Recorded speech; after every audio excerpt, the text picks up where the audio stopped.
And the Lok Sabha saw another dramatic day when Samajwadi Party MP Akhilesh Yadav rose to the desk. After Rahul Gandhi, Akhilesh Yadav was seen raining fire at the NDA government over a host of issues. This included the EVM row, the Neethi paper leak, among others. Now, it's not just this. The Samajwadi Party MP also struck a poetic andaz while mocking the BJP's loss in their stronghold, Ayodhya.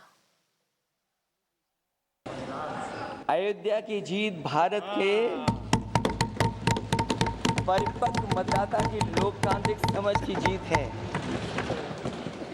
और हम तो अध्यक्ष महोदय यही सुनते आए हैं, होए वही जो राम रची राखा,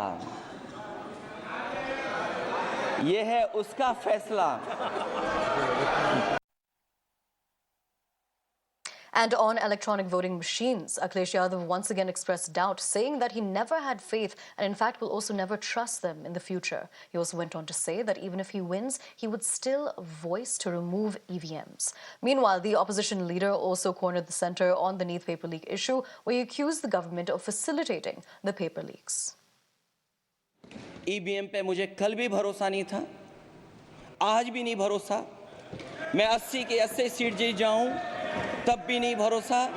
और मैंने अपने चुनाव में कहा था अध्यक्ष महोदय कि ईवीएम से जीत करके ईवीएम हटाने का काम करेंगे। न ईवीएम का मुद्दा मरा है, न जाएगा खत्म। जब तक ईवीएम नहीं हटेगी, हम समाजवादी लोग उस बात पर अड़ग रहेंगे।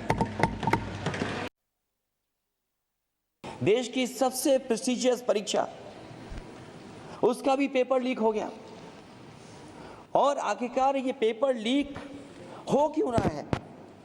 सच्चाई तो ये है कि ये सरकार पेपर लीक इसलिए करा रही है कि सरकार नौकरी नहीं देना चाहती, रोजगार नहीं देना चाहती, उन नौजवानों का भविष्य नहीं बनने देना चाहती।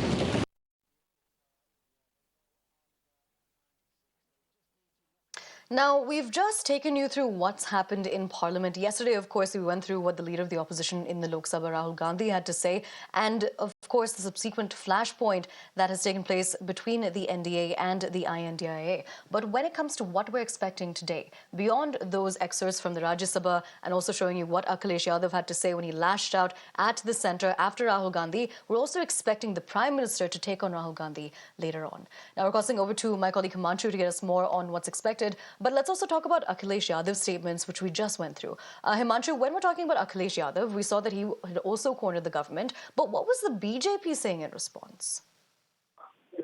अब देखिए, अखिलेश यादव का आज विपक्ष की तरफ से राष्ट्रपति के अभिभाषण पर उनका भी वक्तव्य था। और जब वो वक्तव्य देने आए तो उन्होंने 3-4 चीजें पॉइंट आउट करी, जिसमें से एक सबसे ज्यादा महत्वपूर्ण बात ये रही है कि जो ईवीएम है उसको लेकर उन्होंने बड़ी बात कही। उन्होंने कहा कि ईवीएम पर हम कभी भी भरोसा नहीं कर सकते हैं। यदि उत्तर प्रदेश की लोकसभा की 80 की 80 सीटें भी हम जीत जाएंगे तो भी हमारी सरकार बनेगी तो हम ईवीएम को हटा देंगे।